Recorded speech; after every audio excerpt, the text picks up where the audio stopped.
Right now, while most people are asleep or getting ready for their Monday, gold is sitting near $4,600 an ounce, and silver is closing in on 70. That alone would be a story. But here's what almost nobody is talking about yet.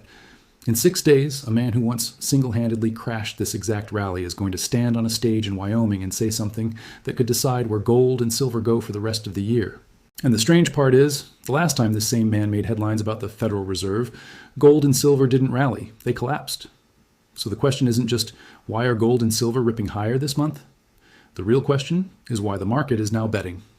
The opposite reaction is coming from the same person, and whether that bet is actually justified by the evidence or just wishful thinking dressed up as analysis. If you're into money, investing, gold, silver, the economy, and protecting what you've worked for, this is exactly the kind of story we break down in plain English on Money Insiders. So go ahead and subscribe and like this video, because what happens this Friday could shape your portfolio, your savings, and even your mortgage rate for months to come. Let's start with what's actually happened, because the headlines alone don't tell you enough. Gold began August, trading near $4,000 an ounce. By the third week of the month, it had pushed past $4,600, its best monthly performance since January. Silver did what silver almost always does in a precious metals rally. It moved even faster, climbing from roughly $59 to nearly $70, brushing against levels not seen since mid-June. On the surface, the explanation looks simple. Inflation data came in cooler than expected. July's consumer price index rose just 0.1%. Producer prices were flat. Then came the gut punch nobody was pricing in. The July jobs report showed the U.S. economy lost 23,000 jobs, not gained them. Treasury yields fell. The dollar weakened. And when the dollar weakens and yields fall, gold and silver, which pay no interest and are priced in dollars, suddenly look a lot more attractive to hold. That's the textbook explanation, and it's true as far as it goes. But here's where the story gets more interesting, because that explanation only accounts for part of the move. If this were purely a story about soft jobs data and cooling inflation, you'd expect the rally to fade once the market digested the news. Instead, it kept building. On August 5th, gold and silver both accelerated together, and by mid-month, gold was testing levels above 4,500, while silver pushed through 67. Then, on August 19th, something unusual happened. The U.S. Treasury launched a program to buy back its own long-term government debt, an attempt to pull down borrowing costs without the Federal Reserve cutting rates at all. For a moment, it worked. Real yields fell, and gold jumped more than 4% in a single session, while silver spiked over 6%. But here's the detail that most coverage buried. That buyback program reportedly lost its effect within about 48 hours. The 30-year Treasury yield, the one that shapes mortgage rates and long-term borrowing costs for everyone from home buyers to small businesses, stayed stubbornly close to a 19-year high. In other words, Washington tried to force long-term interest rates down by brute force, and the bond market pushed back almost immediately. That's not a small detail. That's a signal that something deeper than a single data print is driving this rally. So what does this actually mean for someone watching this video who isn't a bond trader? It means the cost of borrowing for a 30-year mortgage, for a car loan tied to long-term rates, for a business trying to expand, hasn't actually come down much, even though the headlines are full of talk about a dovish shift. And when the government itself struggles to bring long-term rates down, investors start asking an uncomfortable question. Is this a temporary rough patch, or a structural problem with confidence in long-term government debt? That question, whether people realize it or not, is one of the oldest reasons human beings have turned to gold for thousands of years. When trust in paper promises wavers, even slightly, gold and silver become the assets people turn to that don't depend on anyone else's promise to pay. Now here's the overlooked detail that changes the picture even further. While gold and silver prices were falling through the spring and the early summer, and they did fall hard with gold shedding 16% in the second quarter alone, its worst quarterly performance in more than a decade. Central banks around the world were doing something that seems to contradict everything you'd expect. According to the World Gold Council, central banks purchased a net 288.9 tons of gold in the second quarter of this year. That's a 62% increase from the same quarter last year, and it's the strongest second quarter of central bank gold buying on record. Read that again. Prices were falling, and the world's central banks were buying more aggressively than almost ever before. Poland, China, Uzbekistan, Kazakhstan, and the Czech Republic led the way, and China's central bank has now extended its gold buying streak to 21 consecutive months. That is not the behavior of institutions chasing a hot trade. That is the behavior of institutions building a long-term position regardless of short-term price swings. And this is where the story widens into something much bigger than a single month's rally. Multiple market analyses circulating this month point to a genuinely historic shift that central banks, collectively, now hold more gold in reserve than they hold in U.S. Treasury securities, and that the dollar's share of global reserve holdings has been sliding toward roughly 54%. If accurate, that would represent one of the more significant structural changes in the global financial system in decades. To be clear, this is a trend being reported and discussed by market analysts, not a single confirmed government statistic you can pull from one official source, so treat it as an important data point to watch rather than a settled fact. But even as a trend, it reframes everything. This gold and silver rally isn't only about this month's inflation report or this month's jobs number. It may be sitting on top of a much slower, much larger transition in how the world's most powerful financial institutions think about where to store their wealth. Which brings us to the detail I mentioned at the very beginning, the one that makes this particular Monday different from any other Monday this year. The current chair of the Federal Reserve is a man named Kevin Warsh, and if you don't recognize the name, you almost certainly remember the effect he had on this market. Back in early February, when President Trump confirmed Warsh as his pick to lead the Fed, gold and silver prices plunged, erasing billions of dollars in value within hours. Why? Because Warsh has a reputation, built over years, as a committed inflation hawk, someone whose economic thinking was shaped by the monetarist ideas of Milton Friedman, someone who believes inflation is fundamentally a product of excessive money creation. Markets read that nomination as a signal that interest rates were headed higher for longer, which strengthens the dollar and typically drags gold and silver down. That's exactly what happened. For a while, it looked like the gold and silver story was over. But the numbers tell a different story about what's happened since Warsh actually took office on May 22nd. Under his leadership, the Fed has held its benchmark rate steady at 3.5% to 3.75% through both of his meetings so far. And at the July 29th meeting, something happened that hasn't happened at the Fed in years. 3 regional Fed presidents, Beth Hammack, Neil Kashkari, and Lori Logan, dissented from the decision, and they didn't dissent because they wanted to cut rates. They dissented because they wanted an immediate hike. That's the most hawkish level of internal dissent the Fed has seen in roughly a decade, occurring at only the second meeting of a chair widely believed to be an inflation hawk himself. If Warsh is supposedly the hawk in the room, and 3 of his own colleagues think he isn't hawkish enough, what does that tell you about the actual state of inflation risk inside the institution that controls the price of money in America? That's not a rhetorical question. It's the exact tension the market is trying to price right now, and it's a big part of why gold has room to keep climbing, even with a reputed inflation hawk in charge. Here's another layer that deserves a closer look. Since taking office, Warsh has deliberately pulled back on the kind of forward guidance markets had grown used to under his predecessor. He's shortened post-meeting statements. He's given, by multiple accounts, evasive answers at press conferences. He's stated publicly that the Federal Reserve is not constrained by market prices, meaning he won't simply do what traders expect just because they expect it. For investors, that's genuinely destabilizing because it removes the usual roadmap. Normally, markets can infer what a central bank will do next based on hints dropped between meetings. Warsh has taken those hints away almost entirely. And that is precisely why this Friday matters so much. On August 27th through 29th, the world's central bankers gather in Jackson Hole, Wyoming for the Kansas City Fed's annual Economic Policy Symposium. The official theme this year is financial innovation and its implications for payments and policy. But the theme almost never matters as much as who's speaking. On Friday morning, August 28th, Kevin Warsh will deliver his very first Jackson Hole address as Federal Reserve Chair, just 19 days before the Fed's September 16th interest rate decision.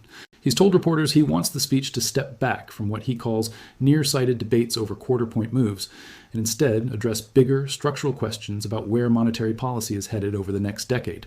That sounds reassuring in theory. In practice, it means almost nobody actually knows what he's going to say, and that uncertainty is itself becoming a market-moving force.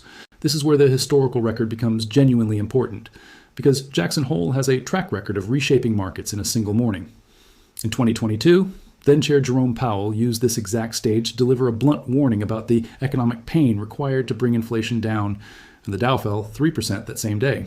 In August of 2025, when Fed officials simply acknowledged rising risk in the labor market, the S&P 500 rose 1.5%, the Dow and Nasdaq each gained close to 2%, and the 2-year Treasury yield dropped 10 basis points as rate cut expectations surged, all from a single sentence of acknowledged risk. So when a survey from Bank of America finds that 69% of fund managers expect Warsh's speech to strike a neutral tone, here's the detail that should catch your attention. When that many people already expect neutral is already priced into the market. It's the surprise, in either direction, that actually moves gold, silver, stocks, and the dollar. A dovish surprise, something like an acknowledgement of labor market weakness, could send gold and silver sharply higher, echoing what happened in 2025. A hawkish surprise, something that sounds more like Powell's 2022 warning, could just as easily trigger a fast pullback in both metals. Both outcomes remain genuinely possible, and neither should be treated as the safe bet going into Friday. There's another side to this that often gets overlooked in the excitement around record prices, and responsible investing means looking at it honestly. This rally is happening on top of a much larger and more volatile story from earlier this year. In 2025, gold and silver had one of their strongest years in decades, with gold returning roughly 65% and silver an extraordinary 150% in dollar terms, culminating in all-time highs at the end of January of this year, when gold briefly touched levels near $5,600 and silver spiked above $120 an ounce.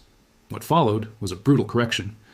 By late July, gold and silver had fallen roughly to 7-month lows, with gold trading near $4,100 and silver down around $59, a reminder that these markets can move violently in both directions. Some seasoned voices in the industry are already flashing caution lights again. Natural resource veteran Rick Rule, who has traded metals for 50 years, recently disclosed that he sold roughly 80% of his physical silver holdings near $75 an ounce, while leaving his gold position completely untouched. That's not a bearish call on precious metals broadly. It's a specific signal that, in his view, silver's move had run further and faster than gold's, and that some profit-taking made sense at those levels. Positioning data backs up part of that concern. Recent CFTC figures show that speculative short positions in gold have thinned to about 64% of their normal range, suggesting room for the rally to continue without excessive crowding. Silver's short positioning, by contrast, is sitting at around 87% of normal, which means there's less of a cushion underneath it if sentiment turns. So why does silver keep outperforming gold anyway, even with that caution? Partly because of simple math. The gold to silver ratio, which measures how many ounces of silver it takes to buy 1 ounce of gold, stood near 104 to 1 back in April, and has since narrowed to somewhere in the mid-60s, a sign that silver is closing the gap, which is typical behavior late in a precious metals bull cycle, when the cheaper metal tends to catch up in percentage terms. But there's a structural piece too that has nothing to do with fear or momentum trading. Silver isn't just a store of value the way gold primarily is. It's an industrial metal essential to solar panel manufacturing, electronics, and increasingly the hardware behind artificial intelligence infrastructure. The physical silver market has now run a supply deficit for 6 consecutive years, driven by this industrial demand layered on top of investment demand. That's a demand story gold simply doesn't have in the same way. And it's part of why some analysts believe silver has more room to run even if gold's advance slows down. Now let's bring this back to real people, because none of this matters if it stays abstract. If you're someone with savings sitting in a retirement account, this rally is a reminder that diversification beyond stocks and bonds has mattered again this year, though past performance never guarantees what happens next.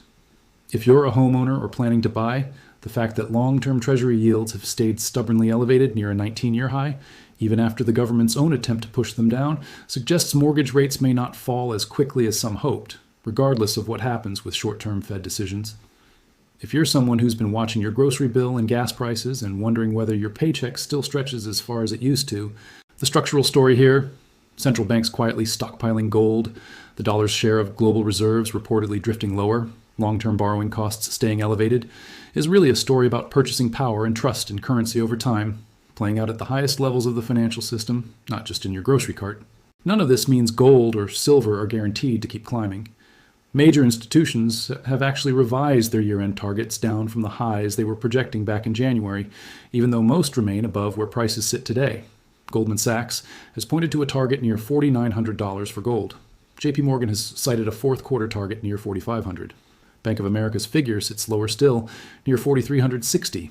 Other analysts, like James Anderson at SD Bullion, believe gold's long-term uptrend could eventually push past $5,000 again, but he doesn't expect that move within August itself.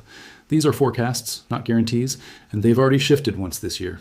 Betting your financial future on any single price target in either direction would be a mistake. Some analysts also point out that seasonal stock market patterns tend to turn choppy heading into September, which historically has sometimes coincided with rotation into gold and gold mining stocks as a defensive move, though this pattern doesn't repeat with certainty every single year. Which brings us all the way back to the question this video opened with.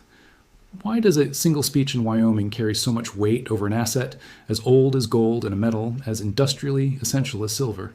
Because the man giving that speech has already proven, back in February, that he can move this market dramatically with nothing more than his name attached to a headline, because his own colleagues on the Fed just delivered the most hawkish internal dissent in roughly a decade, suggesting inflation risk inside the institution is being taken more seriously than his hawkish reputation alone would suggest.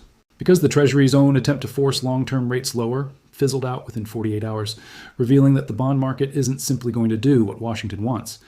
Because underneath all of the daily price swings, central banks have been building gold reserves at a record pace, in a pattern that may reflect a slower structural shift away from the dollar as the world's default store of value, a trend still unfolding and worth watching rather than a conclusion that's already been proven. What we can reasonably say, based on the verified data, is this. Gold and silver have rallied sharply in August or 2026 on a real combination of cooling inflation data, a shockingly weak jobs report, a weaker dollar, and a bond market that isn't cooperating with efforts to bring long-term rates down. Central banks have been buying gold at a record pace even through the spring's price declines, suggesting institutional conviction that goes beyond short-term trading. And this Friday's Jackson Hole speech from a chair who has deliberately withheld forward guidance represents one of the more genuinely unpredictable catalysts markets will face this year, with real evidence supporting scenarios where gold and silver either extend this rally or face a sharp pullback. What remains uncertain is exactly which way Warsh leans, whether the market's expectation of a neutral tone will actually hold, and whether the deeper structural shift in central bank reserves continues at its current pace or slows down. The mental model worth carrying forward isn't gold always goes up when the Fed looks weak, or silver always follows gold. It's that these markets are responding to a specific traceable chain of evidence. Real yields, dollar strength, central bank behavior, and policy credibility.